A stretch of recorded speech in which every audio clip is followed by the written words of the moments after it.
welcome to Tanked Up, the podcast all about video games and crapper. I'm Ben, and I'm here with Lucy. Hello. And the returning Canadian Aadil. Hello, sir. Hey! Hey! Hello. That's the energy we needed. I think I used it all up right there. Still a little jet lagged. Really enjoyed the non-Aadil episodes. Thank you. I think my future is in doubt.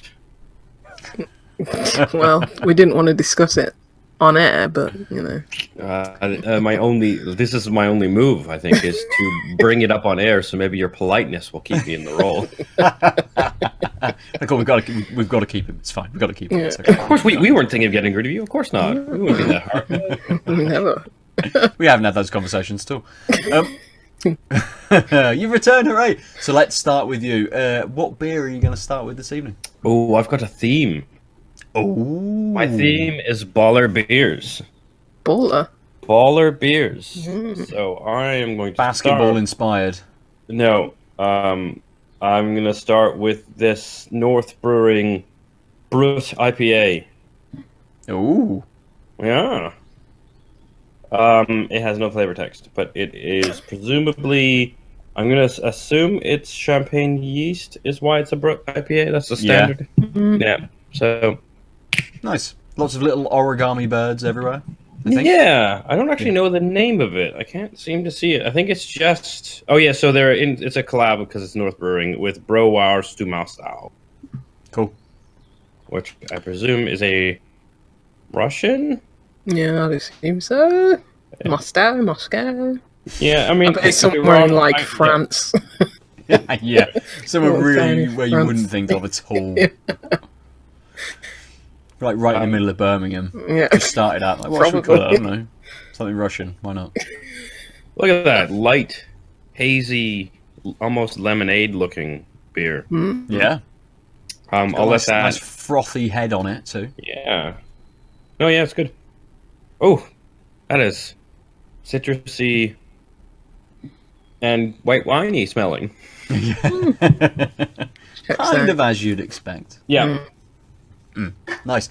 Lucy, what are you drinking? I'll just choose anyone. Because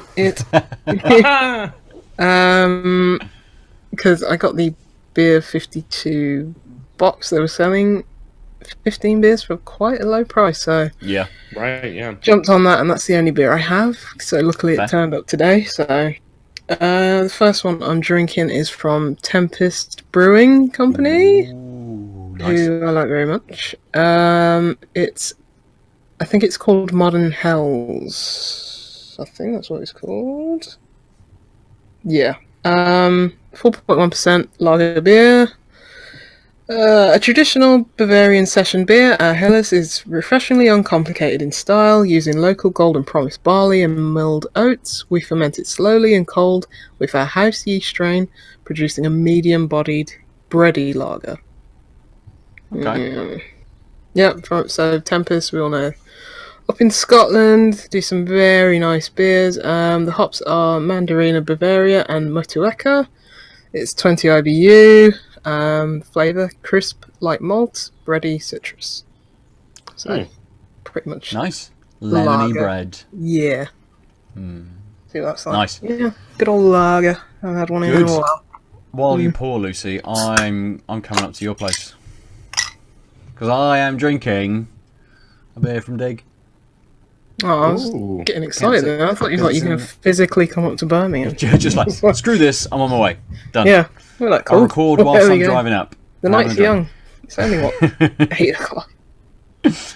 So I am having, from Dig Brewing Company, Infinite Opera, Grand Union, Maleficarum. I think it says Maleficarum. Some of the label has been scratched off on the tin, so I can't quite see exactly what it says. I think it's collab beer. There is a little bit of flavour text. It's been scratched off. No. Pale ale brewed with Citra, I would imagine, throughout the ball and whirlpool, fermented with London fog and cryo Citra, added during fermentation. Brewed in collaboration with Infinite Opera in support of their operatic tragedy, Bess.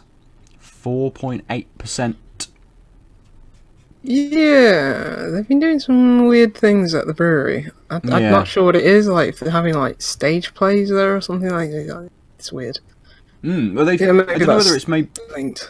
Yeah, I don't know whether it's maybe a series. Well, not a series, but there's going to be 3 beers because on the bottom of the can it says part 1, part 2, part 3. Yeah, because part 1's been crossed out. Yeah, I think they sold out for part 2 just recently. Okay. So yeah, I have no idea what it is. I'm probably speaking from a very uneducated stance, but yeah, they're doing something in their brewery. There is. Some weird ye old play or something.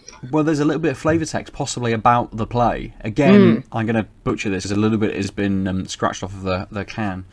You can see sort of like the little marks where it's all kind of like scratched away, where I put them in my bag and they battered about. But Bess lives in medieval England on the cusp of social change. She is in love with beer and the independence it affords her as she follows in the footsteps and traditions of the brewing goddess and brewsters of the Sumerian civilization over 5,000 years before her. The year is 1348 AD and England is a changing land. If Bess does not act fast, the power of beer will soon be taken from her. Against the backdrop of the Black Death and tortured possibly by accusations of witchcraft, she must navigate her way through the difficult and dangerous world that surrounds her to practice the art of fermentation to its greatest heights. Each opera will form part of a trilogy telling the dramatic and emotional story of Bess's devotion to the art of beer making and her fight for freedom. So this one is called, what was it called? Maleficarum. It's a picture of Bess and some kind of demon, I imagine, or possibly a man with a demon hat on with some ears. Yeah. They look like they're I working think a that's forge. a classic medieval demon diagram. Definitely a little demon guy. Yeah. But it looks like they're working a forge. So I don't know what they're doing. Quite nice. But I'm going to pull this. We'll come back to you, Aadil, on what your beer is like. Oh, that's smooth. Nice and velvety. You'll be surprised. It does taste a little grapey. Yeah. I'm glad I said grapey. That's good. Like vinous. Like that Yeah. wine quality. It also it also has a very like a dry white wine. Like the dryness that comes in sort of right before the finish reminds me of wine as well, and I don't know if that's just because it's grapey and dry, but it's a little wet. So it has a bit of a coating on. Oh, it's also 5.8%. It has a bit of a coating on the tongue, but it just sips really wet feeling. Okay. Yeah. So like it's really easy to take big sips. It's quite light and delicate, though. I mean, as an IPA, I was expecting something a little more hop forward. Yeah. But it might just be that the hops they've picked are they're trying to go for this brut taste, and so I'm just not being discerning enough. But yeah, it tastes kind of like a light wine, with a bit. Maybe a little bit of really light citrus, and like I said, I like a drying out feel right before the finish, rather than a bitterness that usually goes with it. Yeah. Is it got like an initial carbonation to it, or is it sort of a bit fizzy all the way through? Or? It's actually not as fizzy as I would have thought. Okay. Quite smooth and flat. Yeah. For a nicer word. Yeah. Yeah, it's kind of. I mean, maybe that's where the wetness is starting to feel. Is I thought it would be more bubbly, but it reminds me of like, you know, that when you have a beer and you have it and you're used to having it on keg and then you have it on cask and you're like, oh, that's flatter than I'm expecting. That's the feeling I'm getting. Okay. Yeah, I've experienced that with a lot of brut IPAs. Yeah. They're still clinging on a bit, aren't they? Not that it's a bad thing. I don't. It's not like I don't enjoy them, but definitely seen less recently. Seems like the craze came and went. Yeah, it was very much an March April thing. Yeah, would you be happy to like have them like, you know, maybe breweries have like one in their core range, or like is it much of a style that you like and appreciate or even care about? I think I should answer that question a bit later. Okay. He's got 3 brew IPAs, and he's like, are we on a three beer day or a 2 beer day? I don't know. I just always I only bring grabbed 3 2, but I have plenty in the fridge. So I only have 2, so I'm on a 2 beer day. That's fine. But yes, mild spoiler alert. My other baller beer is also a Brut IPA. I was actually going to just say it was a Brut IPA theme, and then I was like champagne. Baller, cool. I'm going to say baller beers instead. Lean into it just a little bit. Obfuscate, no? Obfuscate. Almost. Yeah, that one. I always confuse that. That word. And I can never say the anthropomorphic. Anthropomorphic, yeah. Very hard. Hard words, especially when you've been drinking. Lucy, how's your beer? We're almost there. Oh wow! We've been going for a while. Do you want to go first, Ben? I'm almost there. Okay, sure. Just for our audio listeners. Yeah, it was like down there before. Jesus, it is it's incredibly heady, and there's clearly like a lot of like strength to the head because as you were wielding it, it was like bobbing back and forth as if it was like mousse. You know, like when you spray mousse in your hand and it like has that gelatinous sort of movement, but is mostly solid. It's like an iceberg where it's like you can only see the tip, and then underneath is like 6 kilometers down. But yeah, we'll get there. All right. I also picked a completely wrong glass for this, so yeah, so it's going to take a while. Nice. So the Dig, and who is it? Infinite Opera. Super pale. Mm. Oh wow! Very murky, kind of a light, really light straw color. Barely any head on there at all. It didn't pour with any, and there isn't any that's kind of kicked out as I was pouring it through. But it smells nice, very light, a little bit citrus, a little bit tropical. In the flavour, it's a really easy beer. It was about 4.8%. Again, getting a little bit of tropical fruits coming through, a little bit of citrus coming through, but it's very smooth, it's very light, it's very refreshing. As soon as I had the first sip, I thought, ooh, that's just kind of, completely refreshed me that I don't think I'm going to need to reach back for this. It instantly felt wet on the palate. I'm thinking, okay, this is going to sit here for a while, but it has a very slow drying out to it. Not much of anything else to it than that, really. Just a very easy beer to drink. Bit of carbonation in there. The fruit flavours, they do mellow very slightly. But you're almost getting kind of like a, sometimes when we have something that's a little weaker, you get that kind of almost squash kind of element to it, and this kind of disappears into a bit more of an orange squash kind of flavour as it goes. So it's nice, it's very easy, and I think even though it's nice and wet and it has that slow dry, I think the flavour has me wanting to go back to it to kind of refresh that initial burst that I'm getting, rather than allowing it to kind of sit and be like, like last week the Wylam had that lovely bitterness to it, which I could have just sat here for ages, just allowing that to just sit on my palate and just think that's really nice. That's what I want from to be left with. This is perhaps a little wanting in the end, and has me reaching back for it again. So excellent. Not much more to say than that, really. I may say some more later. Who knows? Lucy, how is the head on the beer? It's gone down. It's finally got. It really looks like a lager. Like so much carbonation. Like just going. Despite the head being quite light, it is like it's a nice looking kind of head. Like quite foamy. Very good looking beer. It's completely clear. It looks like a lager. And it smells like a lager, and guess what? It tastes like a lager as well. It's I think the best compliment I can give it, it's like, it tastes like, we all used to drink lagers, like in the pub and stuff like that. It tastes like a good lager. It tastes like a Carling if it didn't taste like a Carling, i.e. nasty. It reminds you of that, oh yes, I used to drink lagers, I used to like lagers, but it doesn't have that.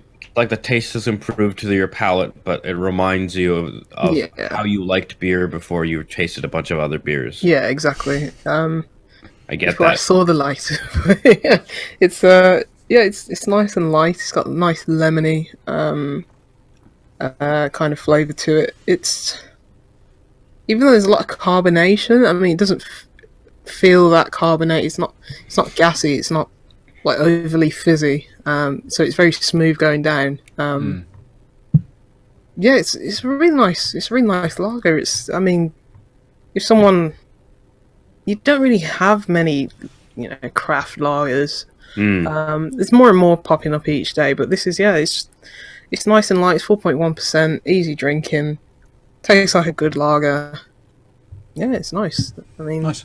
Yeah, awesome. I will say that in my travels, and Calgary has become an insane, as I mentioned, I think last time I went there, there's just so many craft breweries. There's even more than were in the summer.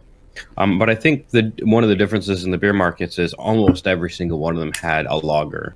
Which is like good. if you go to the brew house, there's a lager on, etc. Yeah. I think it probably has to do with, I think it's almost like here ale is so built into like the culture, the beer culture, that while Canada's just, our standard beers, our national beers are all lagers, etc. We don't have this history of ales being the creative touch.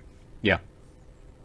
But yeah, just as you mentioned, it's not easy to find here. It's nice to see that that's changing, but also I was kind of surprised because I was like, oh, they're everywhere.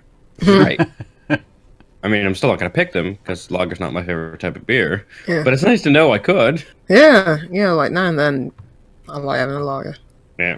Yeah, completely. I food as well. Yeah. Really, really good pairing.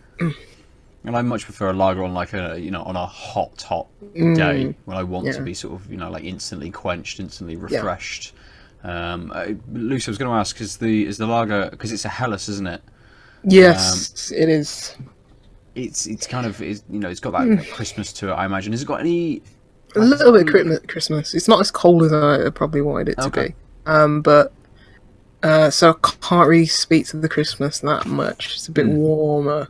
Okay. I'd probably like it, but I'm not really getting like German Helles kind of like German yeast kind of. Well, it is done with their own house yeast, so they're up in Scotland, so that's not quite Germany, but it's like it's similar. Yeah, I was about to say, they're both Europe, and then I realized that would date the podcast if I said it that way. Well, Scotland might still be. Who knows? Yeah, and then I'll move. I think it's safe to say that Scotland might rejoin, but I don't think they'll be able to unjoin. Yeah, or not leave, rather. Possibly. Yeah. Anyway, I'm sure I've got Scottish ancestry, so I might be alright. Nice, just disappear. A few generations, right? Yeah. You won't find me. Just go to live in the Highlands. So, who wants to start this week? I know we've got a couple of topics. We've got a couple of shared games that we've all played. Aadil, I know you said you've got a topic. Do you want to go first? Sure. So first off, if you've been on Facebook lately, your emojis are animated and they look horrible. And that animation, instead of just being a crying thing, now it's like, or the wow face goes, whoa. Oh, no. Just when you hover over them. It's awful. It's awful. Has it got that horrible, I saw an advert, like an Apple advert, and they were showing off, people doing, mouths and faces and stuff like that, and it had, a pig next to it, and it was doing the same movements, and... is that what it looks like? No, I mean, so you know when you hover over, I know what you mean, but it was just the menu, but now they all move as you hover over them. Okay. It would help if I actually went on Facebook. But really, this is just a segue into the real topic that I can't believe you guys didn't want to talk about. Well, Ben, I think you want to talk about it in another medium. But speaking of batshit crazy, terrible, uncanny valley animation.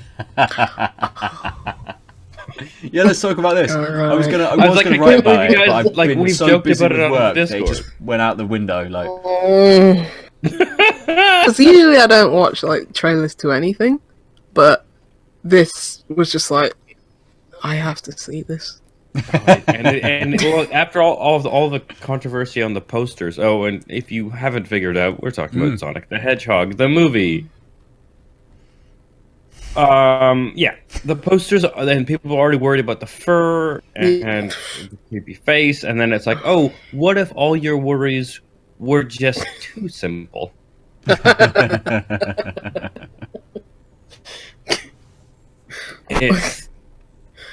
I don't even know, like, I don't know how to quite aptly describe I think it. it's it's got to be like a parody. Someone's doing this for just a laugh. Someone had like just dropped millions and millions from like Paramount. You're like, you know what? We just want to goof. I will say this. I really liked that they changed the Paramount stars to rings. I was like, oh, what? Great. It deserves an Oscar just for that. Yeah. it does have some nice little kind of like touchstones. No, that was the only one. Back in No, there's the giant golden ring teleporting them, a la Sonic 3. Yep. That was really good. I was like, the area he starts in is called Green Hill. Yeah, but come on, that's I like think that doesn't. a little. Yeah, that So my doesn't problem need with that to be is recorded. Green Like, he's in the Sonic world. it's like I haven't played Sonic in like 25 years. I can be like, oh, maybe he lives in Green Hill Zone. It's like I could have come up with that and nothing about it. Yeah, but also like, why the fuck is it in our world? The fuck is wrong with these people? Because Jim Carrey had to be in it somehow. Oh, but Robotnik / Eggman / that actually looks Oh. alright. Yeah, like when he actually turns into Dr. Robot. Oh, actually, Right at that last moment at the end. Yeah, that I was like, okay, basically those 3 frames was like, oh yeah, a live action Sonic could work. That looks like Robotnik, and they called him Robotnik. I'm assuming what's going to happen though to keep the canon right is when he turns evil, he starts going by Eggman. possibly.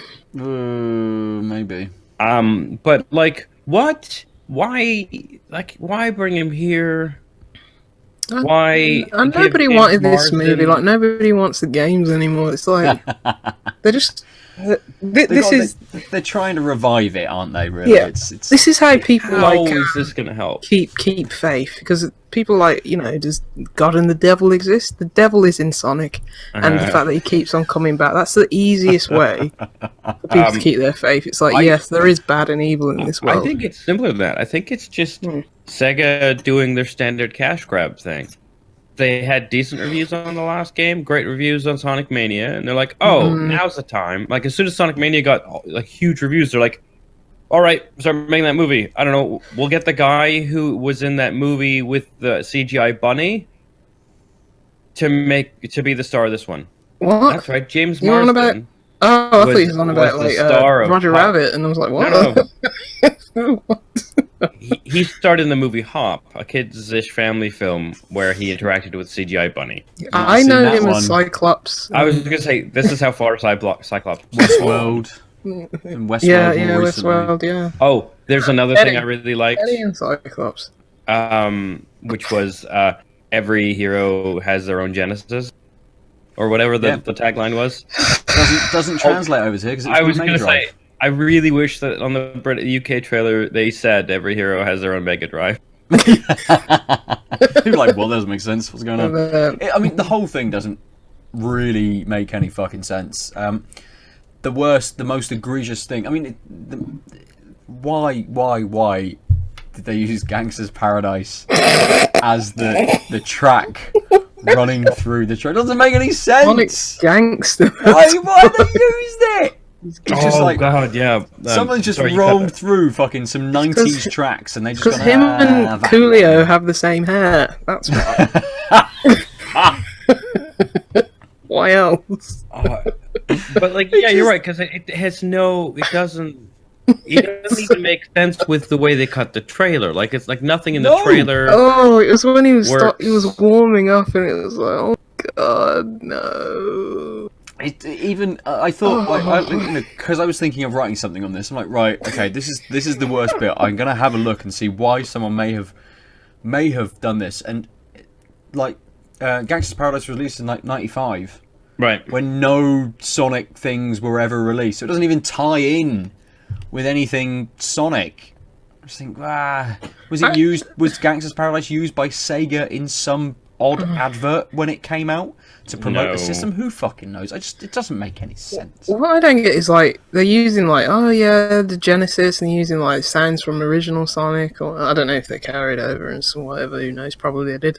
But it's like, is it just for people who are like our age to unironically see this movie? Because like kids ain't gonna want to see that. I think it's for kids. It's definitely Really? for kids. I think it's a kids movie, but they're hoping that so Ben Oh no. and his cohort. That's who they're trying to get.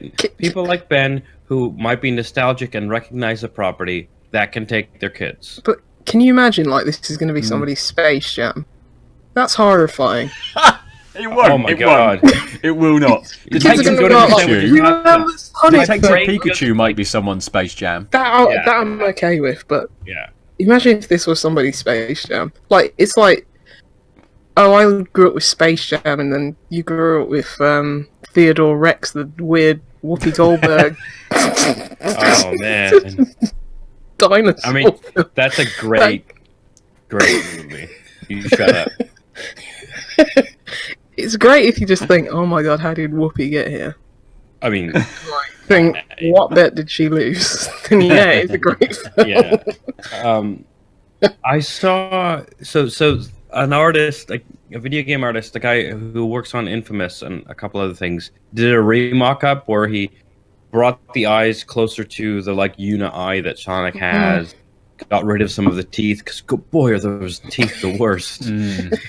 Those chiclet teeth that are but are separated. You're like, wait, so Sonic has way too many teeth, and he hasn't taken care of them for his entire life? He's been playing on his Mega Drive too much. Yeah, but this artist did this, and they also shortened him. Yeah. To make and then it just shows how long his legs are in a really weird way. It's creepy. It's body horror stuff. Oh yeah, and then you realize that it looks like a little kid in a suit, like given the proportions of like a 9-year-old boy, and the face of an eldritch monstrosity. Like it's the worst. Yeah, it is. It'd be interesting You to said see this how. looks okay. Like, all the iterations they probably went through, like, oh, let's get Sonic looking right, and they're like, that's the one. That's from Who from Sega then came along and went, "You've done it. That one. Yep, perfect. That's how we want Sonic to be represented. That's how we've going always forward." wanted to. It's just our animators just didn't understand. It was the sickest person who works for Sega. Probably don't let him out like the photocopier room. He's just a pervert. He's now definitely been fired. But it did make me think, like, it is sort of, you know, the console war of like the 80s and early 90s has moved into movies, with both of them having a movie coming out this year. You know, it's taken a while for kind of two big blockbuster releases. You know, ignore the Super Mario Brothers movie. Well, what about Assassin's Creed? Well, yeah, okay, we'll just say Nintendo and Sega. What at about least. Super Mario Brothers? Yeah, but, less said about Dennis Hopper, the better. He was pretty good in Speed. Sorry, I'm film. now not letting you speak. Can we just talk about Speed for the rest of the What am I saying? Yes, so we seem to have taken this kind of like this next step. Sega. What a good movie. It's one of the best. Yeah, it is, genuinely. Ben's like, I'm not. I just nope. As soon as I start saying something. Oh wait. Like Sega aren't really doing anything, are they? Sega got nothing on. got a couple they of have developers Sonic out there making stuff. Racing out this month. Not just Sonic. They've got a few other things happening. Stuff with Amplitude, stuff with Creative Assembly. You know, they've got a few game developers making games underneath their publishing arm. Atlas, I think Sega do a little bit with them, don't they? But they just don't seem to be doing very much. So is this their way of being cool again? Like, yeah, They were Sega, Sonic. We've got a where film they are out. now is where Capcom were like a few years ago. Yeah. Just like dead in the water, not really doing much. But at least they Capcom- were churning out remasters and But Capcom had a very short kind of dead in the water period. Oh yeah, no, Sega's been like 30 years. It's just yeah, they're a bit of a slump. Yeah, very much. This is it. Like, so is this their kind of we need to do something. Something needs to kind of give us a slightly new image. We need to put something out there. You know, is this their kind of not Possibly. quite a Hail Mary as such, but is this their kind of like their step in trying to be cool again? Well, they failed at that, but you'll probably earn With like us. decent Yeah, with amounts us. of money. No, with anybody. Like who who looked at that train and was I like, mean, I think it's like, Sonic! yeah. There will be okay. kids Yeah. definitely that go, Fans. what is this? They have no idea what Sonic is. Didn't they have that like weird like Sonic? Was it like an anniversary? It's some Sonic Expo where everything was just like really bad, like a couple of years ago. God. Dear. Oh, jeez. Sega will reduce number of new digital releases after facing a $17 million loss, and that's from Nintendo Life. yeah. That was We'll posted now yesterday. focus on existing Yesterday. IPs. What was that posted yesterday? Did it say? Yeah. Yeah. Well, Maybe it is a Hail Mary then. Yeah, Just like fuck it, get Sonic out there again. Just do it. Also, I like how he's electric for some reason. Like his hair is electric. Yeah, yeah, that's weird. But I get. And Jim Carrey, you know he what, gets like- awfully sexually tension with that hair. It's weird. He's like, It's fine. Change canon. Sonic's Yeah, been it's out of the the zeitgeist for so long. They can do what they want, really. Can't Yeah, I mean it's. I mean, Sonic's probably like a still very well known brand and character, Yeah. but a large piece of me just wants him to like fade into the sunset. Like I was saying that with like Sonic I hate to Mania. break it to you, Lucy, this but being Sonic last- doesn't do anything slow. I think this movie is Gotta him. go fast, mate. Yeah. This movie is him going fast into the sunset. I think after this, Sonic won't be Yeah, a just- thing people just give let a him- shit about. Just let him die, you know, like let him die an honorable death. Can you imagine if that's the ending of the movie? Like, not a shitty sequel setup, but like Sonic just fucking dies. Like And then it'll Robotnik just be wins. Tails in the next film. Yeah. Oh It'll mate, be that weird that post and fucking that fox face. We'll have to remember to post that. Do you guys Every want time I to? look at her, just die. Yeah. So, for those of you who haven't seen the Sonic and Tails poster with the awful Fox puppet, we'll try and post it to our Twitter feed or Instagram or something. Oh, what chat did that get posted in? Just so I It was in can the top Video one. game. for video. Oh, it's in video games? Yeah. Or you could join our Discord. The Out of Lives you- Discord. Yes, Um, you can see it in the Out of Lives Discord. Let's try and bring it up. Large Rob. Look at it.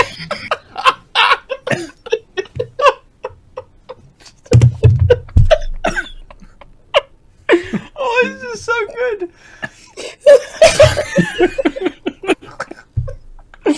Oh, look at the little face.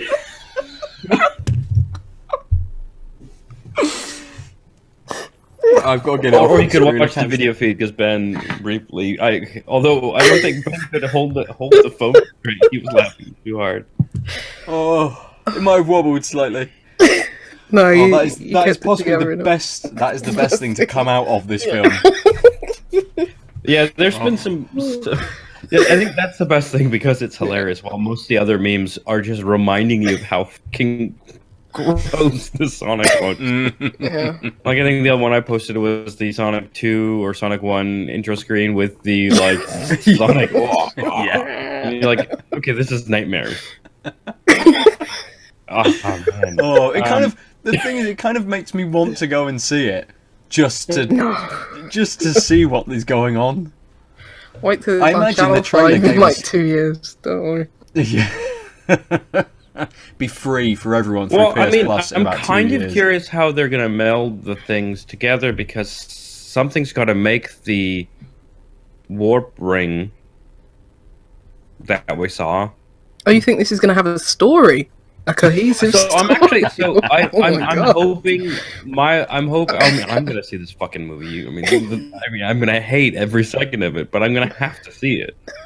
But like, I'm hoping that the background Robotnik, like when he's actually in Robotnik mode, looked not like the other settings, and I'm hoping that means Yeah. that they actually go somewhere, and then there's like Desert. actual Sonic Burst stuff, and that there was just a misjudgment on the trailer that they were showing that there were 2 locales. Because right now, if I wasn't a bad movie aficionado, I'd be like, nope, because Sonic in the real world sounds dumb, and that apparently is the whole movie.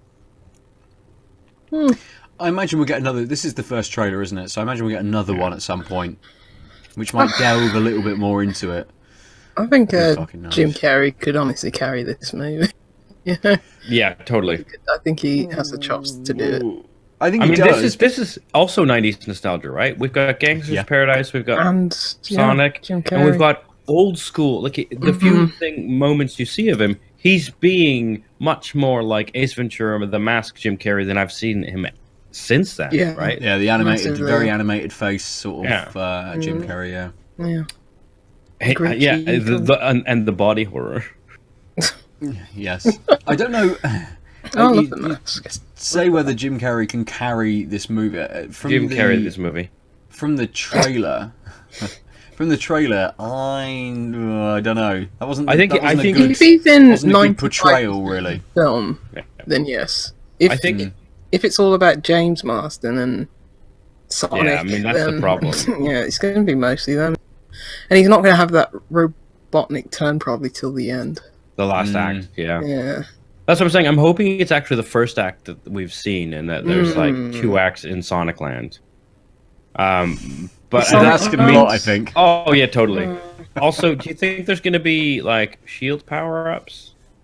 Like, do you think he's Yeah, going to little find a bubbles. computer? Like, he's going to walk into a room and like see a laptop or something, and then punch it, and it's just going to electricity is going to form around him, and that's going to be their Easter egg of the shield. If they do like the When it's going to go like, wham, and everyone's going to be like, yeah. if they do the death animation like when he's underwater, like slow piano, it'll be like film of the film Oh, of I the- definitely don't want to see that Sonic look like Oh, that. I do. Oh, I want to spread see out that like Sonic die. With those legs, that face. Are you kidding me?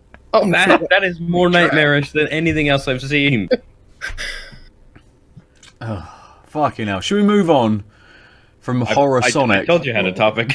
Yeah, it was Well, good. Speaking of Almost. body horror, Good timing. yeah, we played a game, didn't we? Then, which is yes. somehow less horrifying than that Sonic trailer, Less horrifying. I think it was meant to be more horrifying. but I think had we still not somehow seen the less. Sonic trailer, it would have been slightly more horrifying. Yeah, but Yeah, everything pales in comparison. That's it it. really does. Even the state of Brexit, you're like, yeah, but we could also live in a world where that isn't just a movie, but a reality. Oh, I'm gonna have to look up to see if there's some weird Brexit mashup memes now. Yeah, my resolve is now Probably. strong. We can get through this. Yes. Obviously, if this is Sonic is clearly the worst that can happen. So, what game did you guys play?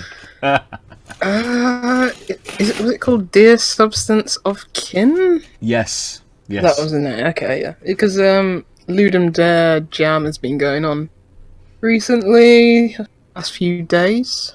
Was it last week? And our good old friends, Deconstruct Team, Yay! released a game. And it's weird. They're into some like weird body horror, lightly erring on the side of fetish kind of thing. It's Almost, weird. It's yeah, interesting. Yeah. Like the previous game that I had was, can't remember the name of it, but it was like dismantling your like self. Like you remember that one, Ben? Like when she's, I don't know if you actually played it. No, I haven't played that one. The one that's the little girl. Yeah. I haven't played that one.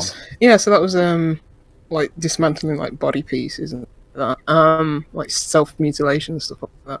This one's mutilation by some weird body part harvester. Yeah, it's got like really good like pixel art, as games are known for, seeing from like a sort of like top down isometric kind of view, and you're just pointing and clicking through this like really dark, haunted, like Victorian almost village. Yeah, I'd say it's a bit more. It's kind of like almost airing on medieval, isn't it? Yeah, like, sort of. Yeah. It's yeah, kind of medieval timber huts, kind of almost. There might be some like sort of brick or block buildings in there as well, but they've definitely gone for this kind of slightly more. I was going to say baroque, but it's not even that. It's this kind of slightly more gothic setting. The very kind of low end of society in a gothic setting as well. I didn't when I kicked it up first, and I'm walking around, I'm like, oh, okay, this is completely different to anything I have played from them, sort of aesthetically. Yeah. Which was really interesting, really good that they've gone to do something different. I think that's one of the benefits of someone like Deconstruct Team or anyone that kind of does a lot of game jams and stuff. They can kind of flex quite a lot, and jump into loads of different kind of genres, loads of different kind of mechanics that can be used. I think overall as a package, I was really impressed by it. Yeah, like the aesthetics of it, like that dark, moody, like very red color palette, and the music's great, very somber, very, almost eerie. Still having a light touch to the sound as well, but like overall package in a game jam, it's pretty incredible what they put out in the space of like 72 hours or something like that. I mean, it's just nonsense. Yeah, it really is. I can't remember. Sorry, go on, dude. I'll just. Oh, I was just gonna say, it just occurred to me that, in a weird way, like I love game jams, but they're kind of like not the way things should be done. Like they're just a microcosm for the crunch.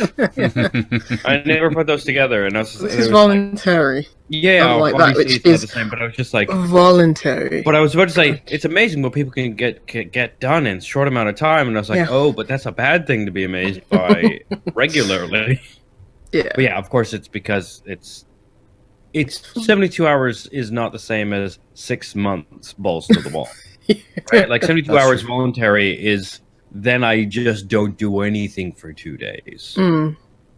Yeah, not for sure. Then I move on to the next project. Otherwise, I'm fired.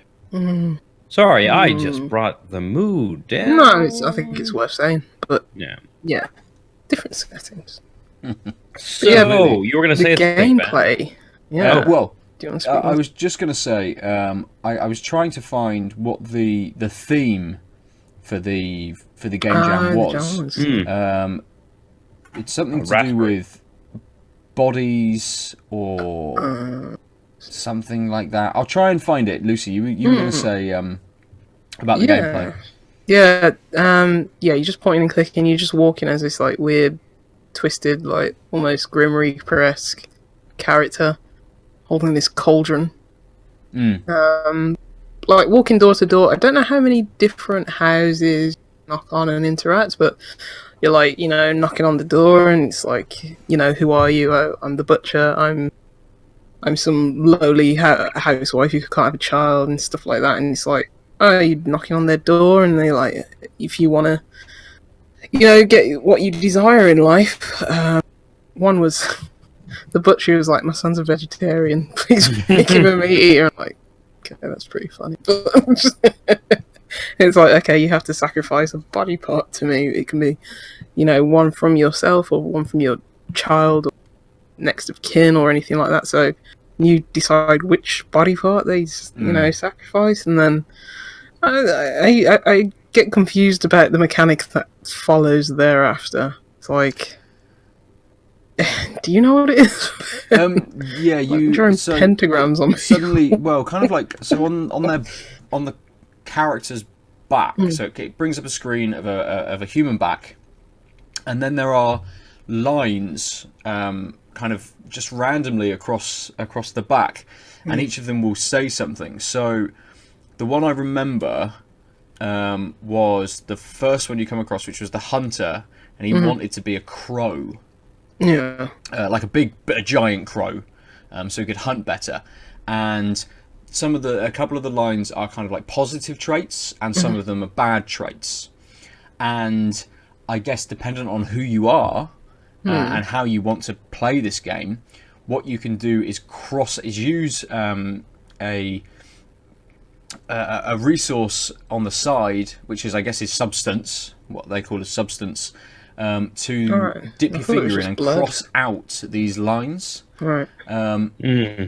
So you can say, okay, I'm going to cross out. I think one of them for the crow guy was bloodthirsty. I don't want you to be bloodthirsty. I'll get rid of that. Right. Or I don't want you to be this. I'll get rid of that. I don't want you to be this. I'll get rid of that. And you can kind of shape how they're going to be within the future, which is really interesting because as the game progresses and you get to a certain point, it then jumps in time and you go back through the village to see like the outcome of all of these things, like all of the decisions that you made, and there'll be little stories that you're told from people about each of the characters and what happened to them like after you'd visited them. Okay. I think that link between the two was quite good, and it kind of made me want to play it again. And it might be something that I return to maybe tomorrow or next week possibly, and think, because I try to be a little bit nice, and I'm like, hey, this guy wants to be a giant crow, who wants to help the village out, fine, let's get rid of the negative traits. Whereas next time I'm like, okay, let's keep the negative traits and see what that does. Is suddenly this giant crow just going to eat everybody, like that kind of thing, to see kind of what the outcome, what that decision is from you. It's based on kind of like their previous stuff. It's a really interesting kind of way to link a narrative, or to make you have some kind of consequence to your decision. Whilst it makes it feel, from what they're saying, that they're the ones choosing, what they want in life. You're actually the one, determining how they move forward. Which is really good. It gives you agency, takes all the agency away from them completely. But it very much makes you kind of the character to take these people's lives forward. And in some cases, you can say, actually, I'm just going to take your life. I'm not gonna do what you want. I will use you for substance. I did notice the kind of the vial on the side that you're using to put your finger in and cross out all of these lines. It does go down. It does. And it replenishes dependent on kind of what you choose to take from people, or the interactions you have with characters and stuff. So didn't know. It just seems really, for a game that's created in such a short space of time, it just seems really well crafted. And I don't know, with these game jams, how long you know the theme before you start playing. But the theme was your life is currency. Okay, that's a really interesting thing. I would have taken that literally. It just meant that if you get damaged, you instead of you drop gold coins. Gold rings. Hey, rings. Bling, bling, bling. There might be a that's game basically like Sonic. that. Sonic's life is currency. If he has no rings, he dies. That's it. Yeah. Just remake something. Maybe this movie is part of the game jam. Maybe it was made in 72 hours. I mean, that would explain a lot. For this, yeah. Maybe it's not even a film. Maybe it was just that trailer made for this. There is no film. Oh, if only. I think from the theme to the way that the game kind of like presents it, I knew the theme after I played the game, and sort of thinking back, I'm like, oh, that suits it really well in quite an abstract sort of not really an abstract way, but I didn't think about it at the time at all. Yeah. Suddenly, kind of afterwards, you make that connection. You think they've done that really well. Yeah, Kind of like an interesting setting, super interesting kind of aesthetic that they've gone for, based on kind of like the previous games that they've made. I'd like to know more based on kind of a bit of the exposition that you're given. Yeah. You know, other stuff going on around the kind of the world and stuff. So it was really a really good like 20 minutes of gaming.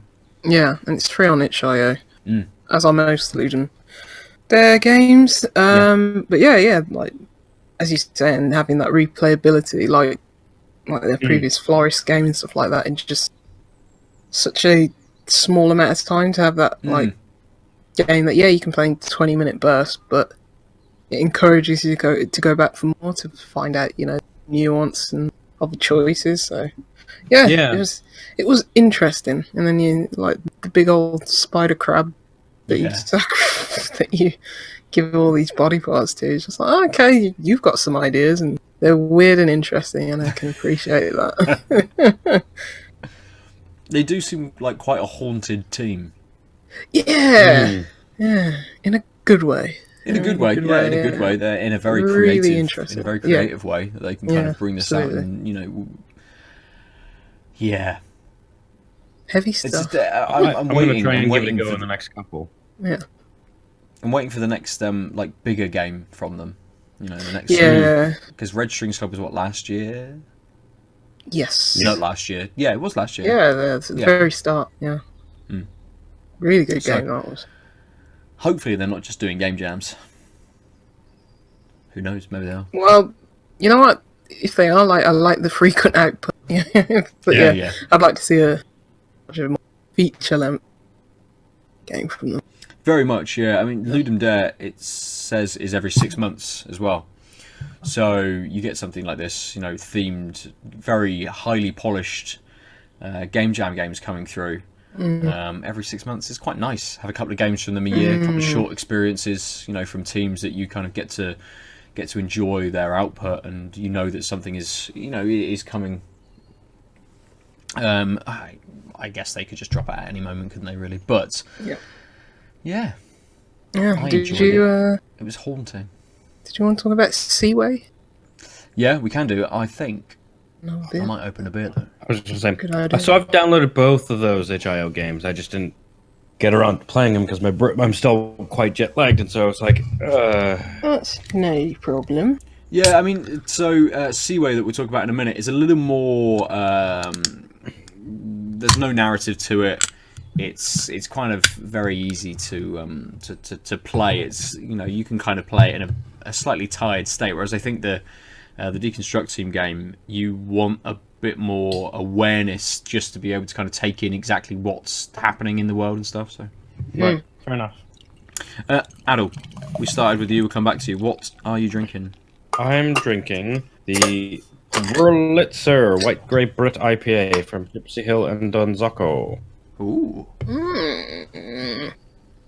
Ooh, Donzoko. Wurlitzer is a really collaboration. nice lager. Yeah. Wurlitzer is a collaboration with Donzoko Brewing Company, brewed with a blend of ale and champagne yeast and fermented down to a very low sugar level. Then hit with 1 ton of white grape juice during and post fermentation, dry hopped with Nelson Sauvin to add to the wine-like character. Goes well with roaring parties and celebrations. Drink it and talk to people. And it is 6.5%. A bit heftier. And it sounds like I should expect it to be more grapey. They definitely made a point on its grapiness, haven't they? Yeah. Whilst you pour Lucy. Wow. Okay, so it is also much more peppermint than the last one. We'll be returning to you for your thoughts on the taste in, half an hour or so, I suppose. Yeah. Yeah, Lucy. I'm doing much better with mine. Yes. This is from Thornbridge. It's called Tzara, Tzara. And it's a Colm, Ko with the 2 little dots, LN. Oh yeah, cool. Album. Yeah. What's that like? Okay, let me just read the back. German beer. Tzara is a hybrid beer, fermented like an ale but matured like a lager. So maybe that's what forgive my ignorance. Pale gold in colour. This is a delicate, crisp, refreshing beer with a slightly bready maltiness. Hops, Halito, tradition. It's 4.8%. Yeah, so the way it's been described, it should be like the last one I had. Much better head so far. Yeah, similar in colours to the last one, like light. It's a bit lighter actually, lighter, almost straw. Very even clearer than last time. Yeah, like super completely clear. transparent. Yeah, lots of carbonation as well. Nice one finger, super white, nice bubbly head. So yeah, it's a good looking beer as well. Another lager. Good. So I'm going to drink a beer from Bristol from Left-Handed Giant. I thought I'd represent our two cities on Aadil's return again. I should have had something from Canada, shouldn't I, as well? Really, I suppose. Have you actually found a Canadian beer in a bottle shop here? No, don't think I've ever seen one. Apart from beers that you bring back with you, I don't think I've ever found anything in a bottle shop here. I would imagine if I had, it would be notable. So yeah, I can't remember any. But I am drinking Green Line from Left-Handed Giant. It is an IPA, 7%. It has got a Huguenot, Citra, and Laurel as the hops, and the yeast is Vos Kviek, or is it just Viek? Kviek. Chicken Kiev. Almost. Chicken hops. Chicken. Oh no, that's the yeast. The yeast. Voskovic. I don't know. Also has barley and oats in it. I don't know how to say that word. Oats. I think you said it right. Yay. And that's it. No flavour text, as usual from Left-Handed Giant. So Aadil, has it gone down? Has that massive white frothy head disappeared? So that like grapiness that like smells like white wine. It's probably somewhere between 2 and 2.5 times as strong in a winey grapey nose as the other one. Like the North was kind of subtle, but like, it was just a subtle nose, and it was like, if anything, it's great. It sort of got this grapey winey character. This is like, I'm smelling,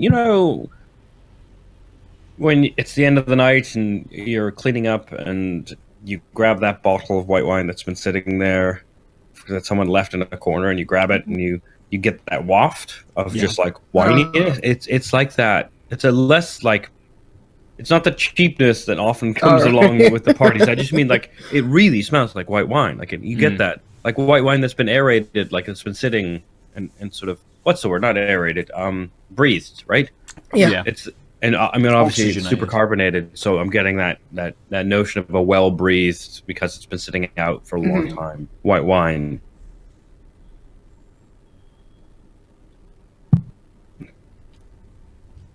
It's very sweet. I will reveal to you that I rarely drink white wines when I do that they're dry. So this tastes almost more. It does taste juicier. I was gonna say it's less winey, more grapey than the North. You still get those notes. So you got the alcohol and the grapes working together. But this, if you didn't tell me it was a Brut IPA, I would almost just think it's like alcoholic grape juice type move. Like I'm not, despite the fact that they use their champagne yeast or whatever. I think it's much closer to the juicy grapiness than the other one. Like, it's much more taste forward. Okay. There was a note of biscuity, just a little bit on the finish of the North that gave me that IPA feel. I didn't notice until later on. getting not a lot of that. Maybe that opinion will change, but this, again, maybe Brut IPA is just not my scene because I don't feel a lot of the IPA side, except for maybe the alcoholic strain. I really like there's so much of this taste is wine and grape, and there's definitely not, at least as far as I can figure, there isn't a strong sense of the malts, and the hops are reserved, if anything. Okay. So this tastes kind of, it's much closer to like, what if you did a like white grape juice bomb? Yeah. So because it's white grape, it's never going to be like in your face like some of those stronger flavors, like the grapefruit juice bombs, etc. But it's in that juice bomb category because it's like it is the taste. Yeah. Anyway, that's fair. Maybe it's like, it's like, yeah, it's all right, but sometimes maybe I want my beer to taste more like a beer, more so. Yeah. Exactly. So to answer your question from earlier, Lucy. Oh, actually, I'll pause myself and just say it also has that sort of wetness, that thinness. So 6.5%, but it's still quite like, again, this makes it feel less like a beer, despite the fact that it's clearly carbonated. And I'm still it still feels very wet. And again, that pushes me more to a juicy experience. I am not sold on this. I've had a couple others in before, but I thought maybe today I'd get, two interesting brut IPAs, maybe something I missed. Maybe if it was super hot, or something like maybe the weather might make me want to reach for it. Sorry? Even though you said like the end, like when I think of a brut IPA, like just the dryness, I'm not sure if I'd want that in summer, So I mean, that's what's actually nicer about this one than the North is. This one is, but I think it probably makes it a less clear entry to the category. This one doesn't have that dryness really. Yeah. Again, it feels much more like a juice bomb as a result, but I'm not really like grape juice. Is the problem with that? But yeah, so that's the Wurlitzer, I'm assuming it's supposed to be pronounced. The dude has a great hat, though. Yeah, I like their art. The Gipsy Hill art. Yeah, it's really nice. Yeah, Colne is just cologne. I was going to say, yeah. Yeah. But Kolsch beers are also traditionally from Cologne. Kolsch. Yeah, the Kolsch variety of beer. I wonder why they call it Colne style. Is that different from Kolsch then? Maybe it's it said it was kind of like a mix of styles, perhaps. So yeah, maybe it's just the name given to that mix of styles. How is it? Yeah. I don't know if it's the way that it has been like fermented as an ale first. That gives it a much fruitier, like much more fruit forward. Like I'm getting like a bit of citrus, bit of like elderflower through the taste. Yeah, it's a lot fruitier than the Tempest Hellas beer. Yeah, it's quite. It's smooth, even though carbonation. It's not that hoppy. It's really smooth. I don't know if it's. I don't know why. Maybe it's just from past drinking a lot of lagers and they've been like fizzy and gassy. Yeah. And macro produced lagers, but yeah, lagers don't have to be like very carbonated. It's still quite crisp, even though it's not. Don't have all that carbonation and gas coming at you. So yeah, it's really smooth. It's fruity. It tastes like a lager. It still has that lager. You can still tell it's a lager. It's still got like that lemony, biscuity, like maltiness to it. That backbone. But yeah, it's a lot of fruit at the start. And yeah, it's nice. It's nice. It's thirst quenching. Nice. I don't think with your first beer it kind of had any, at least it wasn't mentioned, it had any kind of dankness to it. Is there anything of that in this? Is there kind of that end kind of, that dank, slightly hoppy, edging on kind of like bitter element to it at all? I think more so on the first beer. This Okay. one seems much more bright, and it's probably the fruits in it. Much more bright and alive. It doesn't feel like it's been sitting at a bar for, not in a bad way, but yeah, this is. Yeah, it seems more lively. This one, not in terms of like the hops or the carbonation, but just like in terms of that bright fruit flavour, just right at the start that you're not usually expecting. Other You still there? a bit of lemon. Yeah. Yes. Sorry, I'm still you here. guys cut out on me. It's alright. I was just saying how nice this lager is. Excellent. How's yours been? I haven't had a sup yet. I shall go. What? It's got a nice light nose to it. It looks like your last kind one. of Yeah. tropical fruity. It's a little darker in colour to the last bit. Maybe a little bit more amber. A little. Is it more opaque? I don't think it's more opaque. I think the colour. I think it's just as kind of just as much as the last bit. But I think the colour maybe It's a little darker, so it just looks like it's less clear. exactly a little bit light kind of around the edge slightly, but.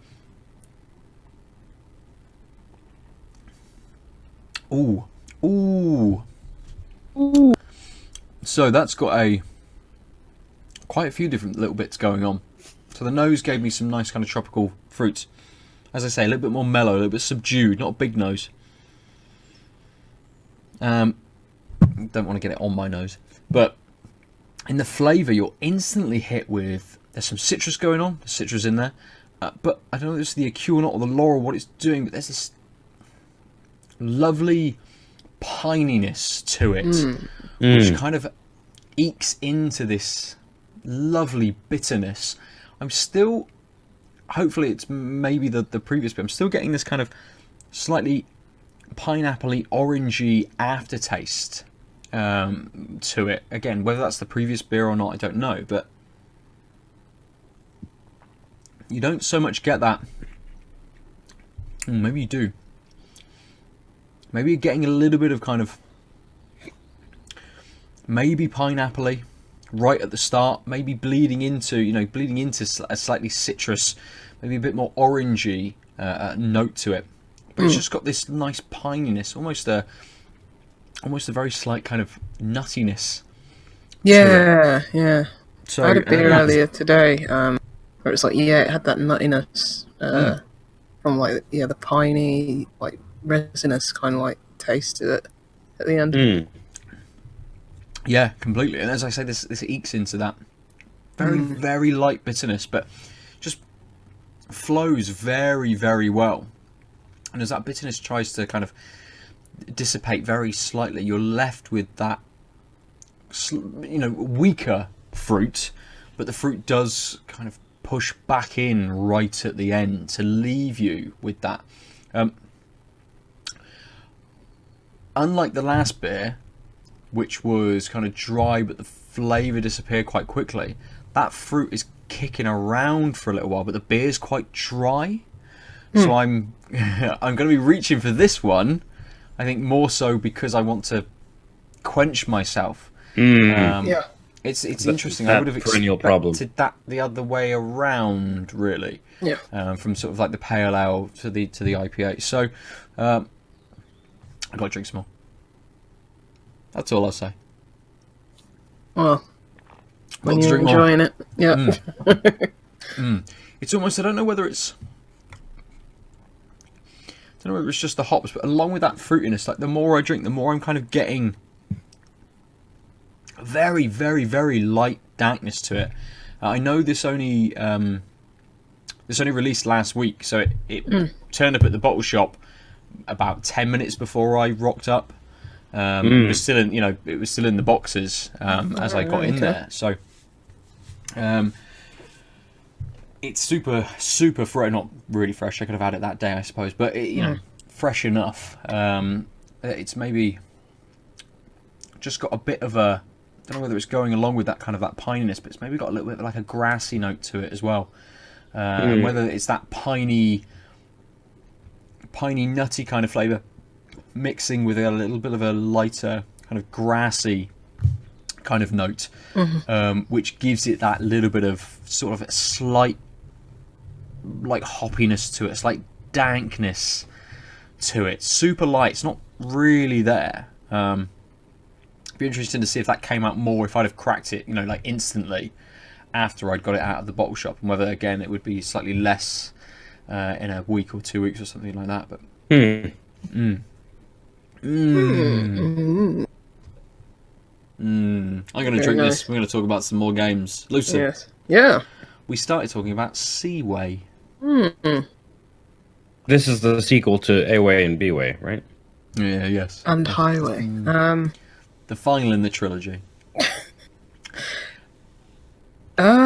You speak more about this, Ben, because I like I downloaded. I probably only played like 2 or 3 rounds. Okay. That. Oh, it's a round-based game. What is the genre and premise? So, Seaway, you are a boat with a big cannon on the front. Yes, you, sir. Yes. A small boat with a cannon on in the center of the screen, and you click around and the boat will move in the direction that you have clicked. You have a circle around you which limits visibility, so everything within the circle is coloured and everything out has this slight magnolia filter to it. Magnolia? Like magnolia, slightly creamy kind of hint to it. So wait, is this like a Fog of War? Yeah, until yes. you move over there. Yes. You have very limited scope of what you can see. Yeah. You're moving around different islands. You're directing your boat around lots and lots of islands. And you come across other boats which you can essentially shoot. You have a number at the bottom of your screen which signifies how many times you can shoot, how much ammo you have. And you're moving around, and as you shoot a boat, it will drop some ammo, and you go over and you pick it up. And the more you kind of explore, the more you start to uncover. So you get close to an island, and there might be some ammo on the island. You then go to you see a town, perhaps, and it's not this isn't like a big representation of a town. It's kind of on your screen, you're this tiny boat in the middle, and there may be this island kind of here, and then just on the edge of the island is a couple of towers and a couple of wharfs or a pier or something. And you go over there, and you've got some upgrades. So if you collect a certain amount of the currency, then you can upgrade to a bigger gun or like broadside firing and stuff. And there's things you can speed your boat up, you can do more damage with firing and things like this. And it is just generally exploring, shooting boats, and going around the sea. Yeah, I guess it's like a Flow. Yes, from that game company. It's like Flow. Like you're a small little thing in this big. Okay, so I was envisioning a much bigger boat. No. It's a very small little craft. Boat. Yeah. Yeah. Yeah, it's like Flow. It's like you're going around and defeating enemies that you can take on that your size.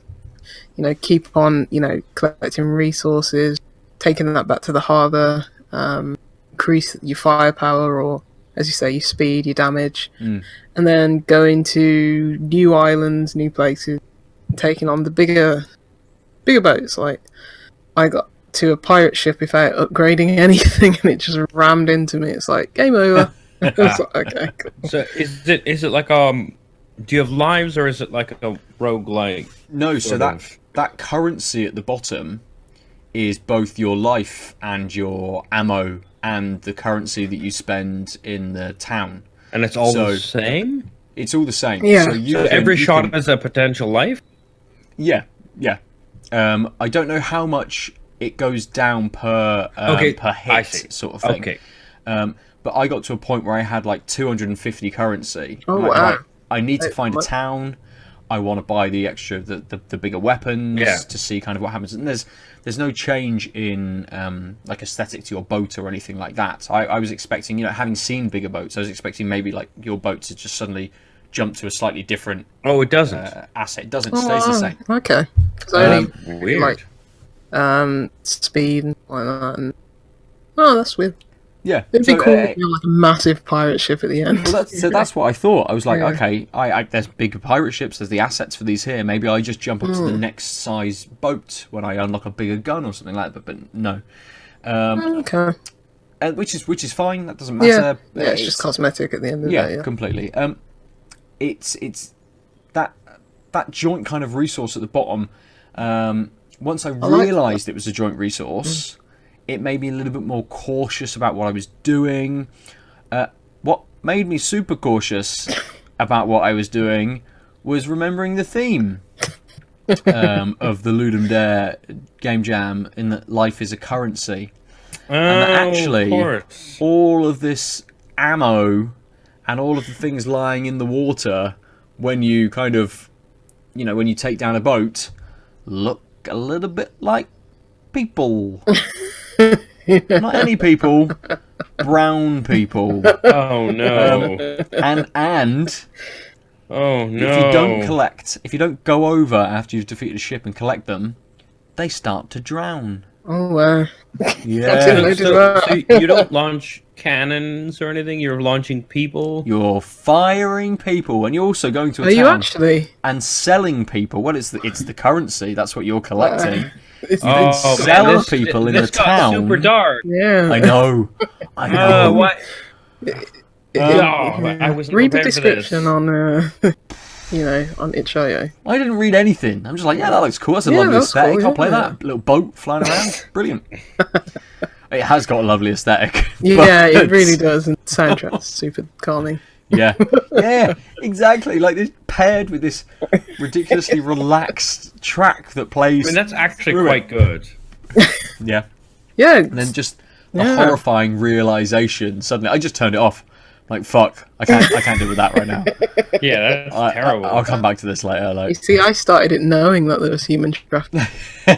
Like, rub my hands together, like, like, I'm cool with that. It's fine. yeah. When do I actually get to be a slaver? Day one, apparently. You start out as one. Yeah. But here's the real question: if you hit 0, do you die? Yeah. So is the last person? So can you shoot the last life? I don't In which know. case, are you some sort of slave turned slaver? Because if you could throw yourself from 1 to 0, you would be the down person being thrown. When you shoot your cannons, the number at the bottom doesn't go down, does it, Ben? I thought it did. Did Ben it? said it Yeah. did. Oh, because I was shooting like crazy at everything. And it stayed Did you- the same. You do start. Oh, really? Oh, did it stay the same? Maybe because you're going over the remains of a boat and you're picking up. So you fire I don't twice know. and then you pick up a couple of people from 'Cause the previous. A lot of my shots missed because I was just shooting everything. So who knows? Oh, I thought it was all one currency. Oh, more investigation needed. It's one currency in the fact that the amount of people you pick up does contribute to your health and how much you spend at the harbour. But I didn't know if it was. I don't know. Maybe you were playing the X-rated version. I was just playing the nice version where it was like, normal like cannon shots, not people. I don't know. I'm playing the super white version. Yeah. Yeah. Super white. It knows. It's like Yeah, exactly. Like, yeah, we profiled you. It's fine. You've got a webcam. We know what's going on. Oh yeah, you are in cis white male gamer mode. Yeah. It's just a toggle. Oh, You know this or not? I like that. Yeah, but I think it's another really well made and it's fun game. Yeah, it was. Yeah, completely. I was terrible with like mouse and keyboard. If that had like controller support, that would be like like a twin stick shooter. I'd be all about that. Very much. I was thinking exactly that. It's a little bit awkward with clicking and then left clicking to move, right clicking to fire. I was getting in all sorts of trouble, kind of as enemies surrounded me and things like that. So it's very easy to lose your life and to have to start again.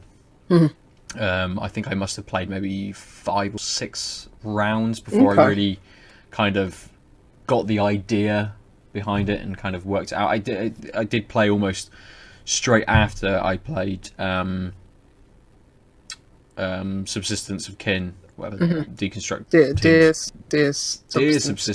Substance of Kin. Yeah, not Subsistence. That's a Metal Gear Solid 9, Revengeance? No, is it Metal Gear Solid Sons 2 of Subsistence? Patriots. I think Revengeance is the only game you can't get on a non-PS3 platform in the Metal Gear series. Metal Gear. They should do a collection of those. That's on PS3 as well, isn't PC. it? I own Metal Gear 1, 2, 3 on... I think I own them on on Vita. Vita, yes. 4. 4 was on PC as well? I can't remember.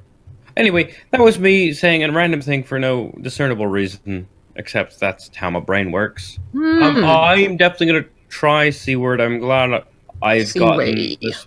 Sorry, Seaway. Yeah, Seaway, yeah. I'm glad I know it's about human trafficking. I'm glad I don't see how that the band realization halfway through. All this fun stuff it turns out is really terrible. Versus, it's amazing how this terrible stuff is in a really fun stuff wrapper. Yeah. Fun stuff wrapper. Yeah. Fun stuff rapper. If you didn't know his music, yeah, you would. Yeah. I'm glad you picked up on I mean, you wouldn't. I don't think had I not known the theme, I don't think I would have picked up on that at all. No, you were visiting an island, getting people on board, and then selling them for upgrades. I'd have just thought, okay, it's something that's coming on suddenly. It's quite because everything is quite small.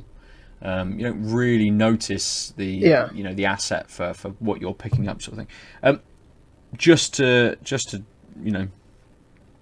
clarify, Metal Gear Solid 3 Subsistence was a version which introduced a third-person view camera. For Subsistence, a new third-person view camera gives the controllable low-angle view of the action, a more intense stealth action experience with the character.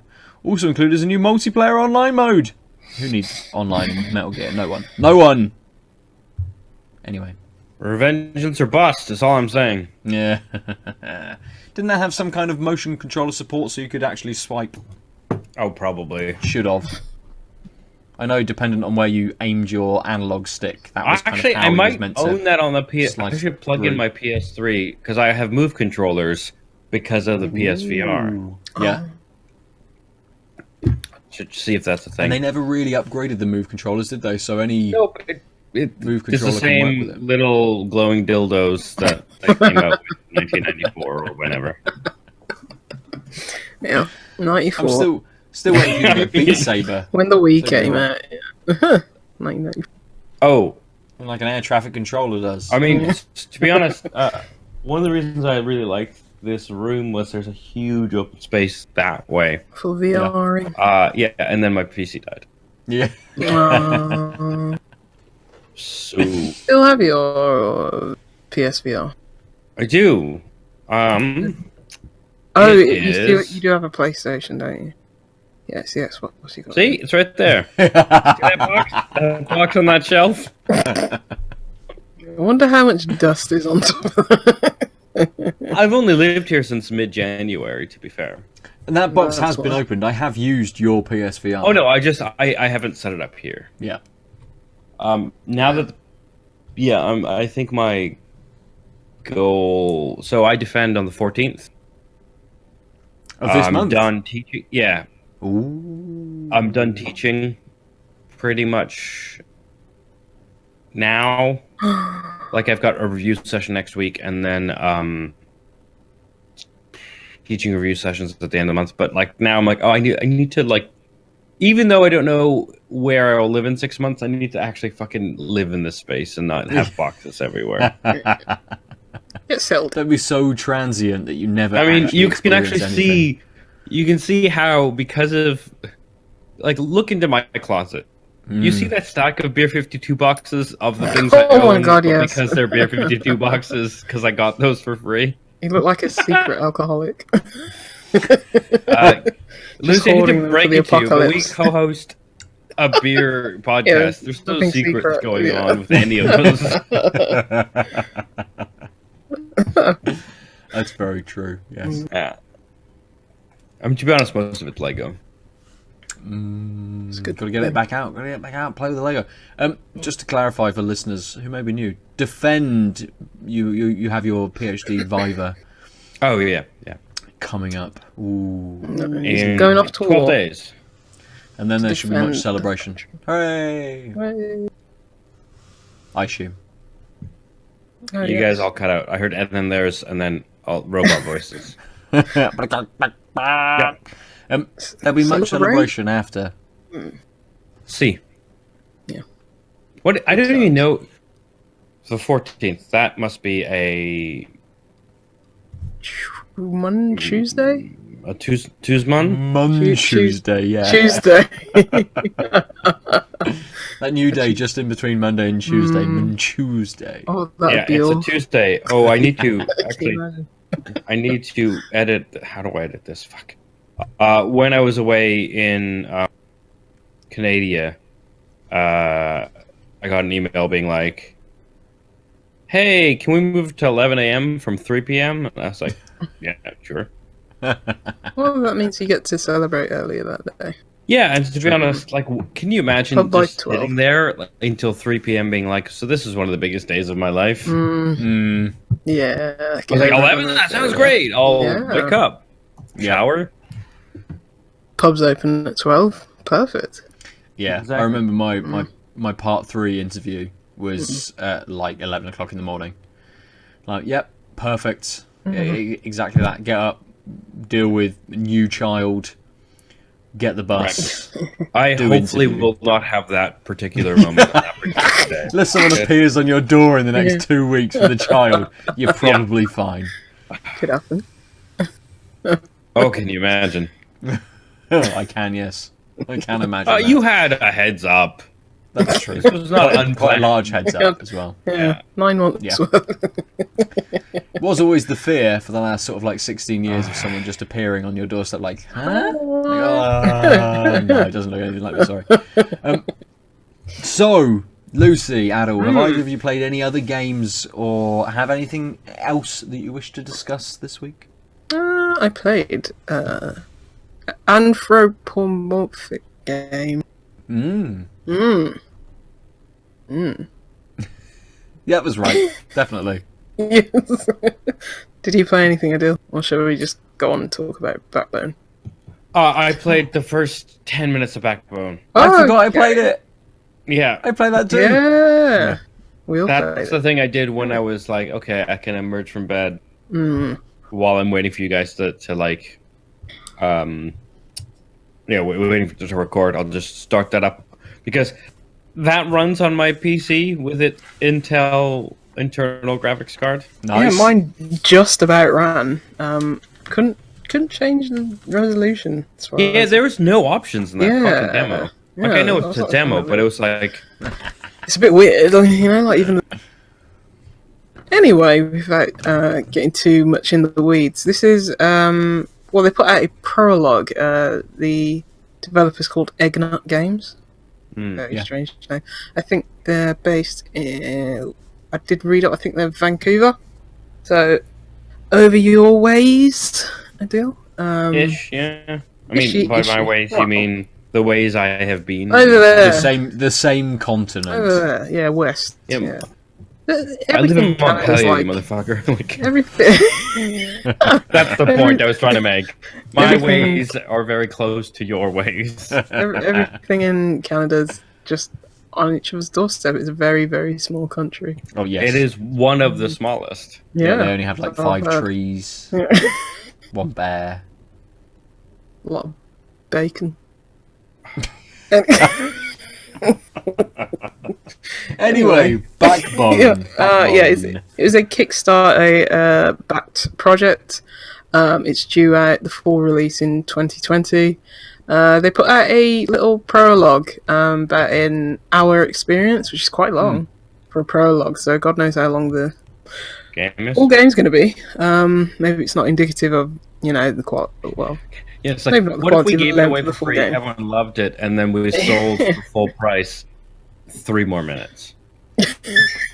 Yeah, I think that would probably hit the news in a way that they probably wouldn't want. But but yeah, just from the level of quality, it does look promising. It's a point-and-click narrative, like kind of noir adventure game where you're playing as this raccoon detective. Yeah, everyone in the world is like animal. It's pixel art, set in very moody, like it's probably set in America, Americanized like kind of town and stuff like that. Yeah, it's definitely very, it is very like detective noir, pulpy. It's got the kind of like the 50s cinema, kind of aesthetic to it. Like Chinatown. Yeah, it's like it's kind of seedy underbelly to the town. Weird happenings going on. And the town has speakeasy like moments, like even the places that it's just a noir.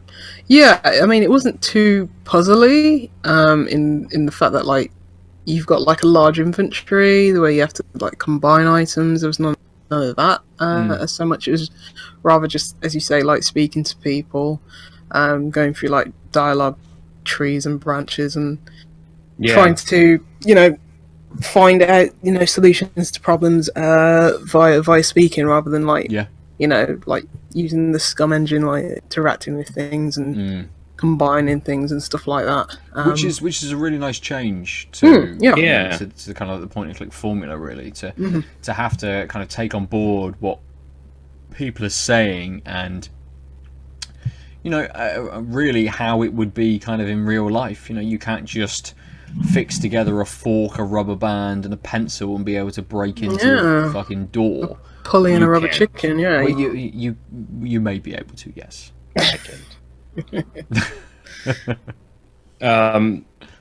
yeah, I mean, I noticed. I mean, I only played a little bit, and I noticed, so when you talk to the bouncer outside of the club, there were like several options, and I picked one, and then he was like, "You're done." And I didn't. I mean, because he's the bouncer, I don't know if all of them would eventually lead that way or not. But it was actually was really edifying. It was like, oh, maybe I fucked this up. One thing I will say is I was very distracted by the lack of a save state option. Oh well. So you start up the application. It says new game or continue straight out. You go new game, blah. Then when I was like, oh, I need to record this podcast, escape, no save game.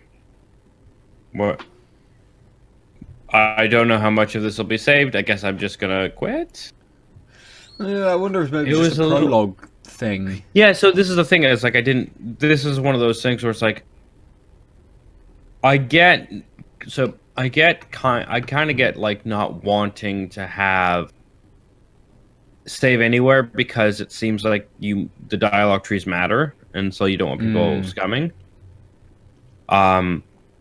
But also when I like first met the client and then transitioned to the new locale, it didn't say like autosave or update or it gave me any indication that this is a checkpoint.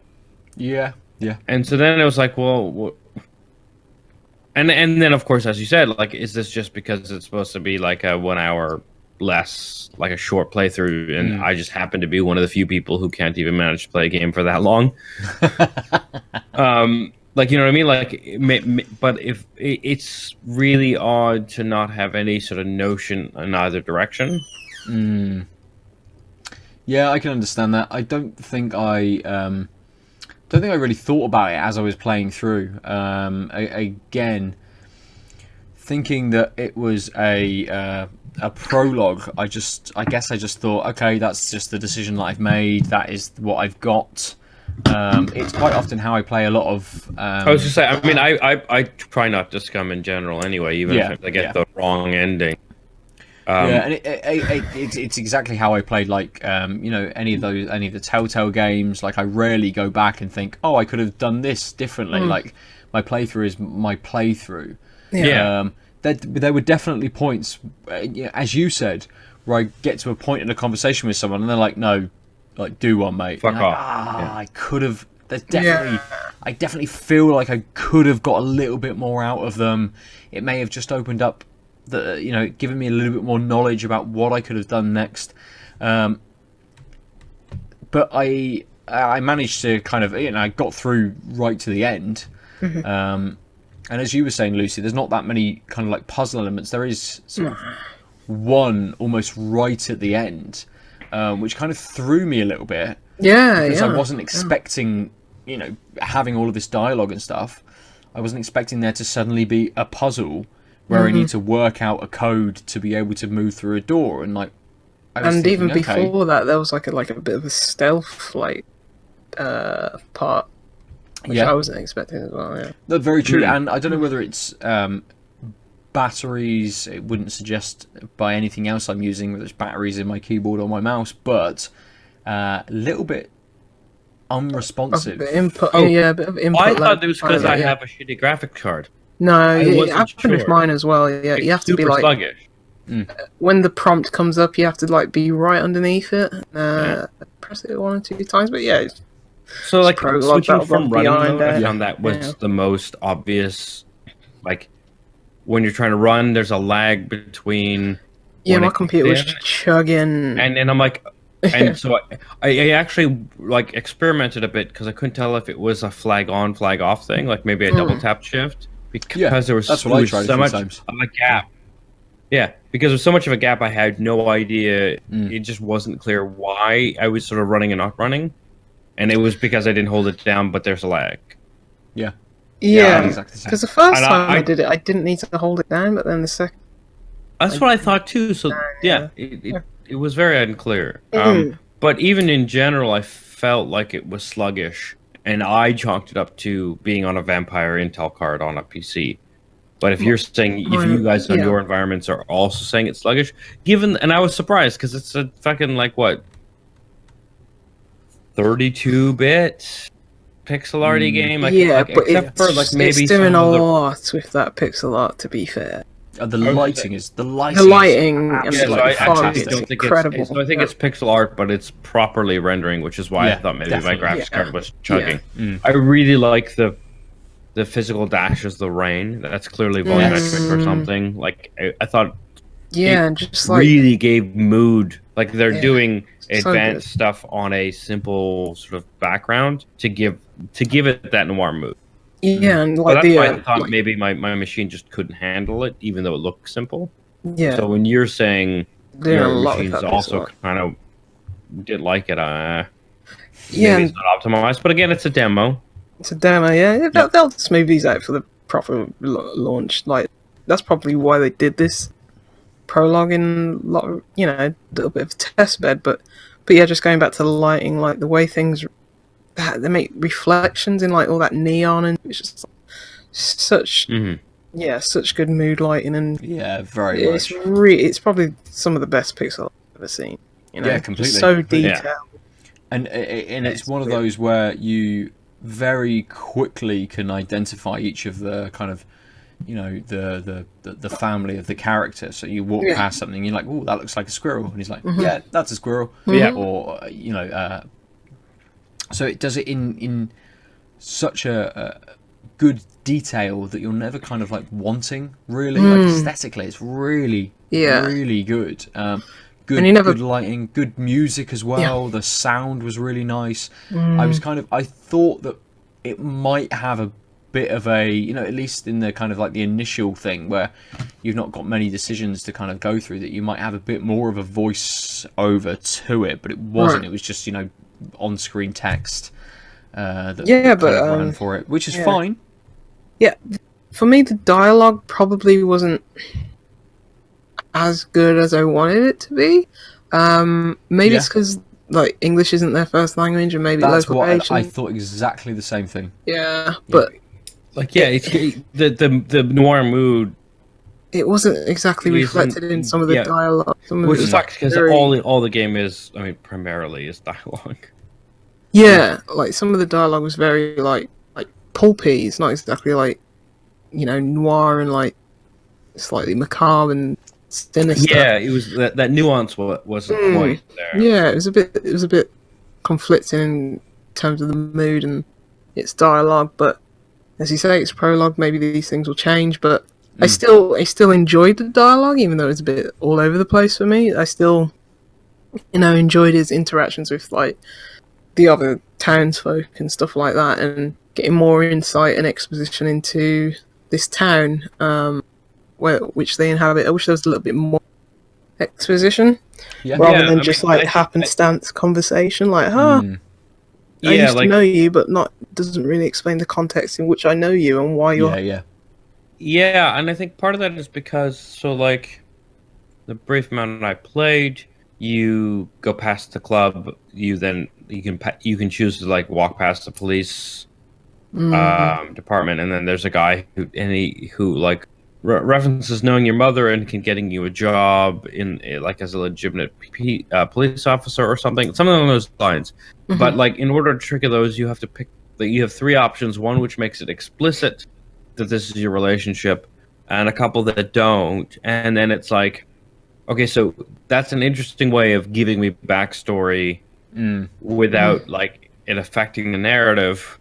But then it's sort of what I found sort of unsatisfying about that was like, if I didn't pick that option, is that still a fact in the background that like I know this guy's from my mom, and I'm like, and hopefully the game will like do enough of those moves where you could tell which way that goes. But like, it's an interesting shorthand, right? Like giving narrative options that give you the player information even when you don't pick them. But I think that's part of my unsatisfiedness was picking one of those options. The actual narrative tree was kind of boring. Yeah. But I found that's a nugget that I found intriguing was I think I gained information about my relationship with this person, even though I didn't end up picking that. I think it's definitely built around that, around that dialogue, in a way that it gives you a few options as well. There were definitely times when it came up with, say, 3 options, and rather than it being, you could ask this question, it was a response to something. Yeah. And you could kind of be, very, kind of try and be a bit more positive, you could be a bit more neutral, or you could be super negative and a bit rude. And it allows maybe a little bit of, you being able to kind of play the character a little bit how you want to play the character. I don't know what repercussions there would be for certain answers and certain questions, how far you'd get through conversations and things like that. But in terms of getting like exposition through the dialogue, in having a bit of agency and able to develop the character how you kind of want, there does seem to be quite a nice balance between that. Very much so, yeah. It's going to be interesting to see kind of, as you say, Lucy, not just like the length of what happens next, but kind of where we start as well, because there's a very definitive end to this. You discover something very definitively. If episode 1 or just the game, depending on how they're structuring this, kicks in, is it after that? Are you playing through the prologue again? I'm assuming you are. I would think you would be. I don't know, because I don't know. I don't know if this is like a standalone thing. I mean, the amount of detail they've put into it, I think this will at least this setting will at least feature in the main game. Definitely. But No, I don't know if it's going to be the same narrative beats and the exact same structure. Yes, I don't know. Having not played through the end of this demo, it's quite possible this is just like some really interesting coloring for the actual case. Yep, I mean completely. But I think the city definitely won't shift that much. So No. The club, etc. That and like that's sort of that neck of the woods that you go to, I think will be a standard place. I think so. Yeah, I agree that that street is going to be like a recurrent kind of environment. There may be other like street scenes that you go through and investigate. Yeah. I did like the way the story went and what happened at the end, and kind of like that twist that it gave you. I also like how kind of dark it is. It doesn't quite have that pulpy nature to it. It doesn't have any real, apart from a few one-offs and a few kind of quips, it doesn't have that comedy to it. It's not kind of like self-referential in any kind of way. Oh yeah, it's not a riff on noir. It is a noir. Yeah, definitely. And I really like that, because we rarely kind of get that. The noir kind of games that we get very much poke fun at the genre or at themselves. They really, still live in the modern self-referential era. Yeah, you rarely get these days that hard noir sort of setting, and it was really nice to kind of have that, and to suddenly be like, you get towards the end, and at least I was like, oh fucking hell, all right, this is suddenly taking an absolute turn. You expecting some kind of turn to it, as you would do with any kind of detective story. Really, there's going to be something that kind of expands it and allows it to continue on. But the turn that they gave was like, fuck, all right, yeah, this is gonna kick off in whatever happens next. So I'm really interested to see. Yeah, I'm looking forward to seeing what they do. Yeah.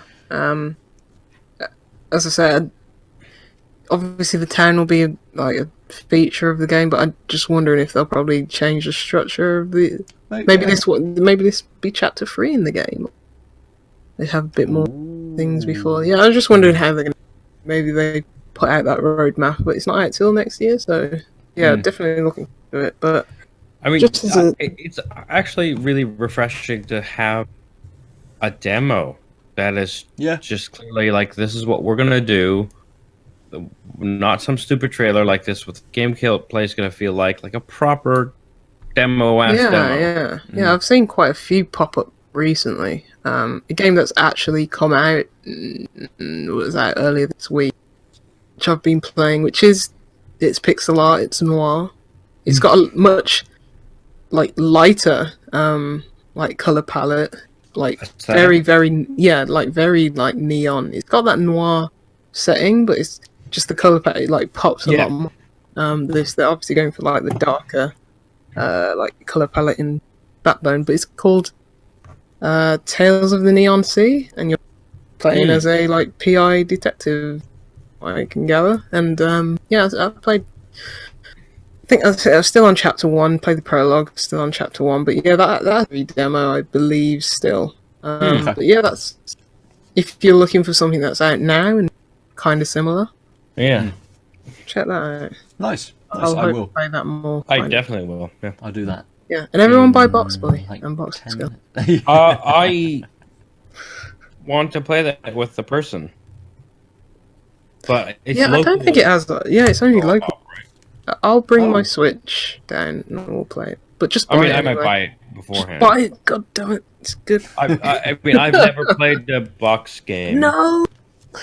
Well, make me not come down to Bristol and kill you. And buy this one. To be fair, Lucy, this is not the way you convince me, because my default will be tell Lucy I haven't bought it, so she comes down and then secretly I've bought it, and then we can play together. It's a really good pick up and play in short burst game, so I think it's perfect for your social butterfly lifestyle. I don't know what you're talking about. I was going to say it's either that or my noir detective experience actually starts with the murder of Aadil. I'm like, who could this be? It's raining outside. I bought myself a trench coat. I'm well involved. So that seems like a good place to finish this week. Everyone buy Box Boy. Yeah, please.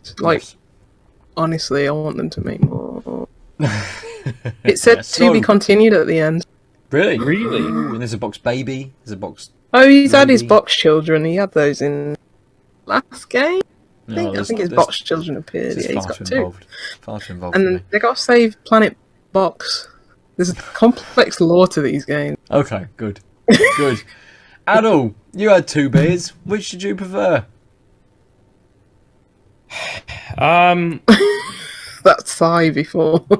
Yeah, it's the north, I think. I actually, my gut was going with the Wurlitzer, but it would. So they claim they dumped a bunch of grape juice in post facto at different stages, and it tastes like they dumped a bunch of grape juice in Right. at multiple stages.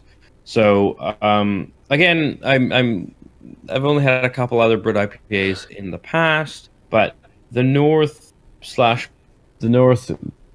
Browars to Mostow. Is that backwards for you as well, by the way? No. No, that's the right Okay, way. that's really weird. So my view of the camera is inverted. Like when I showed you that thing earlier, I was like, "Oh, I hope they could read this," because for some reason my camera slipped. I'm glad that that wasn't the case. It's like a mirror. Yeah, but why?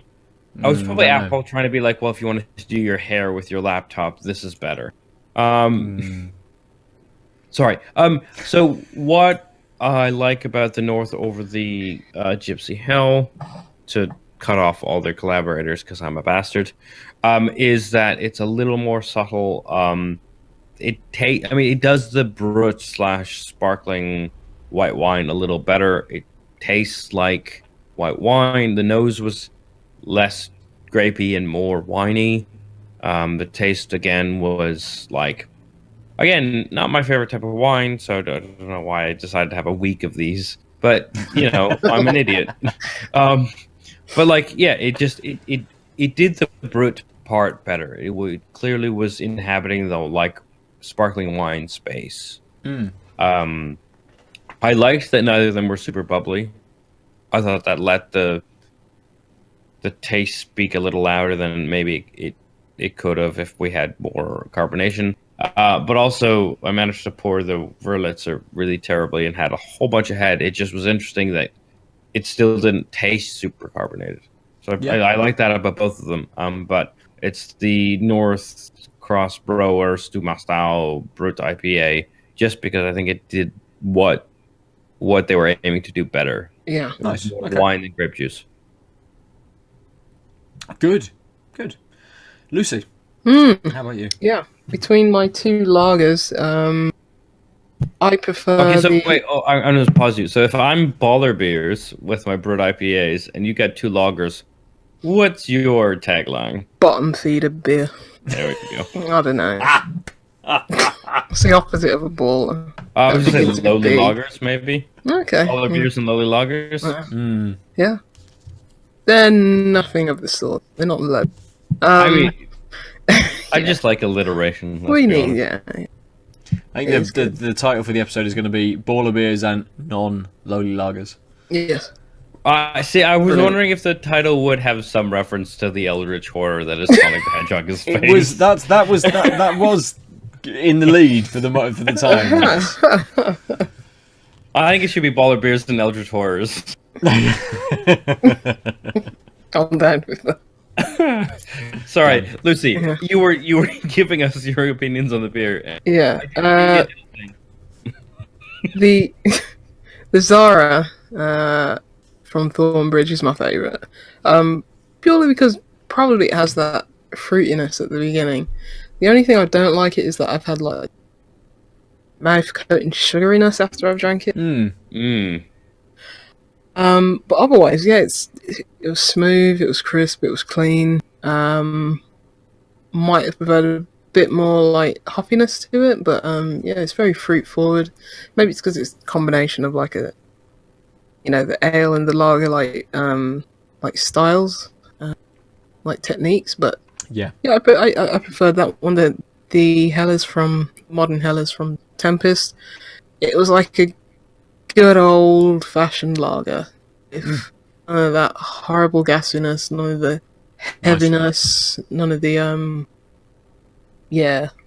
It was what I remember that lager used to taste like before my Nice. palate Good. adjusted to the good times. But yeah, both good beers, but the Thornbridge taste.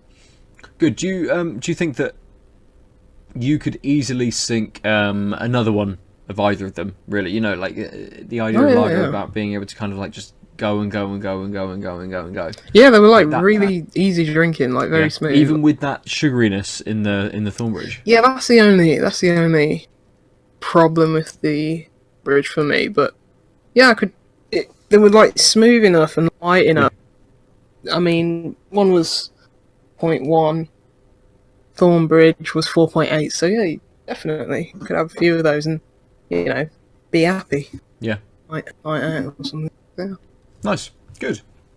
For me this week, it's quite an easy option. I think I definitely enjoyed the Left-Handed Giant Green Line more than I enjoyed the Dig Brewing Company and Infant Opera Grand Union Maleficarum.